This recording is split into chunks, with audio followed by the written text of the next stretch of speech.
Hi everyone, it's Hannah from Hand Jam Crochet, and today I wanted to share my crochet collar pattern with you.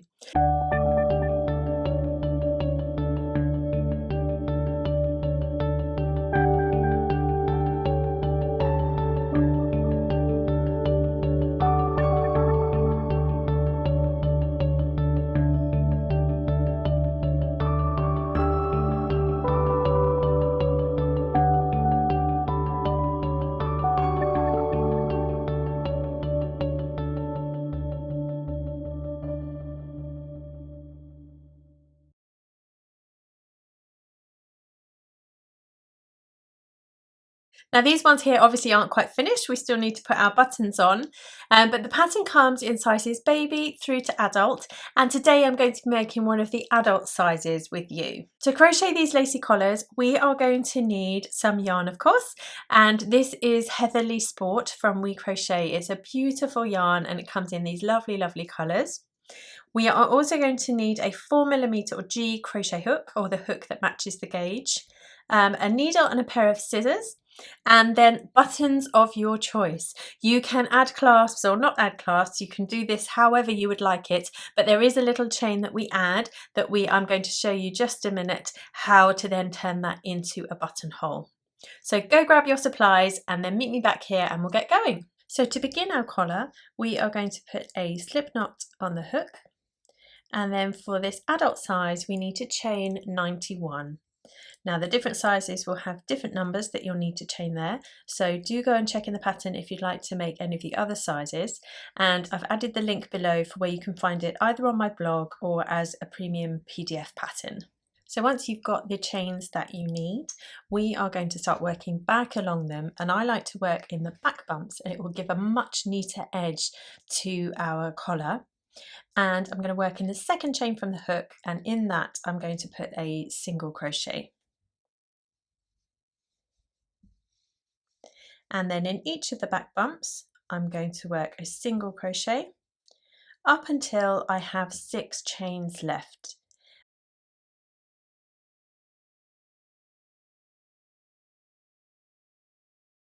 And those 6 chains will become my buttonhole, and that's a different number for each of the sizes as well. So here I am, and I've got 6 chains left, and I'm not going to work into those. I'm going to turn ready to work row 2. And row 2 is going to begin with a stacked double crochet. Now stacked double crochet is just 2 single crochets stacked on top of each other, and it's a great way to keep nice clean edges to your work. So we start with a single crochet, no chain 1 or anything, we just go for it, and then into the side of that, into this bar here, we're going to work another single crochet, and that will stack 2 single crochets on top of each other, and that will be the height of a double crochet for us. And then what we're going to do is we're going to skip the next stitch on our row, and then in the next stitch we are going to work a double crochet and a chain 1 and a double crochet, all in that same stitch there.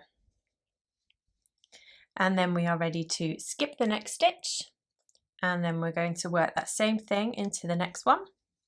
So a double crochet, a chain 1 and another double crochet, all in that stitch. And then all we're going to do is going to carry on repeating that across the row. So here I am, just coming towards the end. I'm going to skip this stitch, and then I'm going to work our double crochet, chain 1, double crochet into this one, and then I don't have a stitch to skip. Well, I do, but it's the last stitch, and just in this last stitch we are going to put a double crochet there. Now we're ready to turn and work row 3. Now row 3 begins with us working our stacked double crochet here in this first stitch. So a single crochet and then 1 directly into the side of it there. Now the next thing we need to do is work into this first chain 1 space that we have here, and into that we're going to work 2 double crochet, a chain 1 and then 2 double crochet.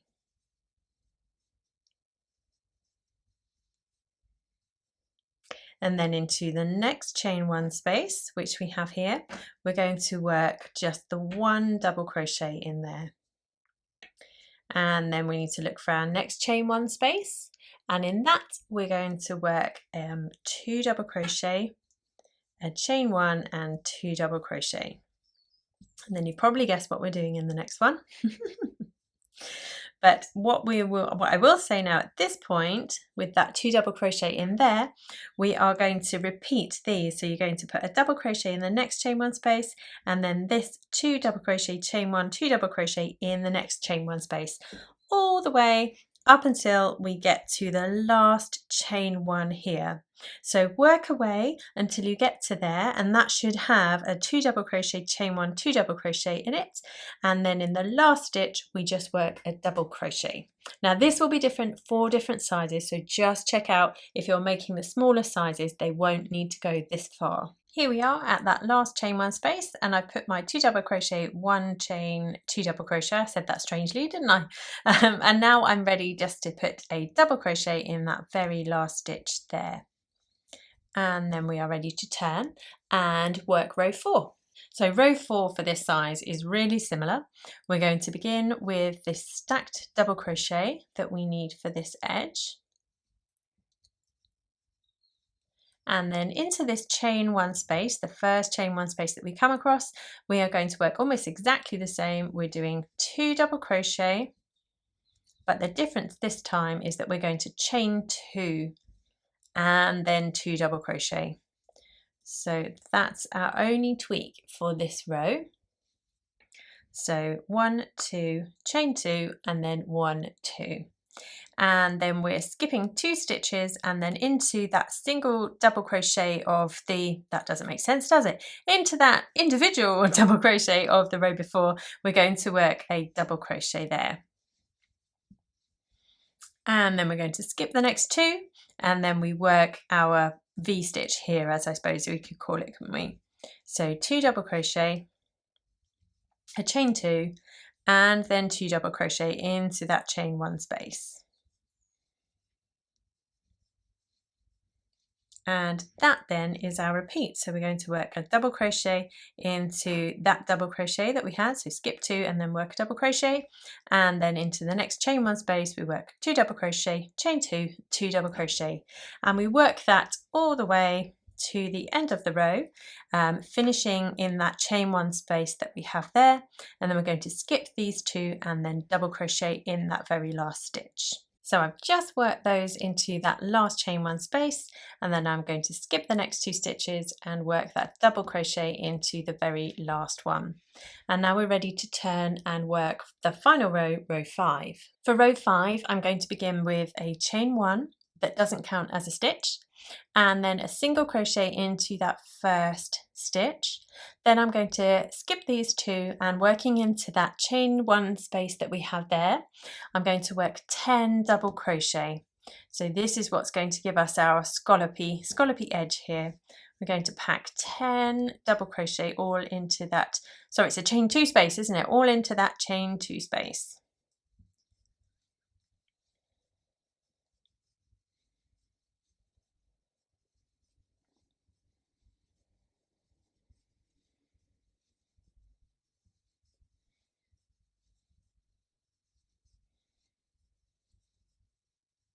And there we have 10.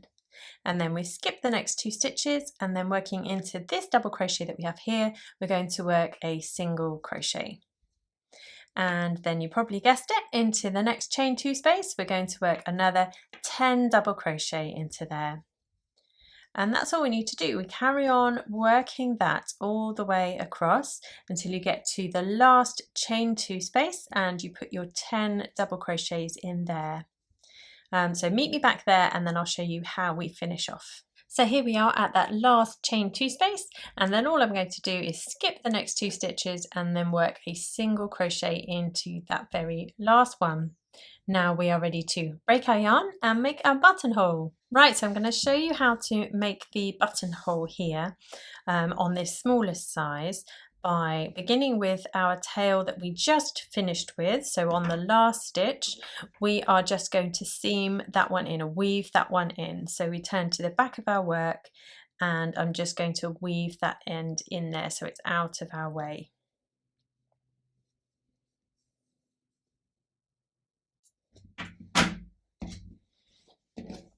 Then we need to put this end, the end with our chains on, onto our needle, and we can then work into one of these stitches here to create a loop for us, because those chains won't then pull through, and that will create a lovely little buttonhole for us. So then once we've put that through there, we can now weave in this end at the back here, but just don't pull too tight because we don't want to distort those stitches and we don't want to make the buttonhole too small. I just realised that my nails matched the yarn, and that was not intentional at all. And so now with a button of your choice, we can attach it to here at the very end.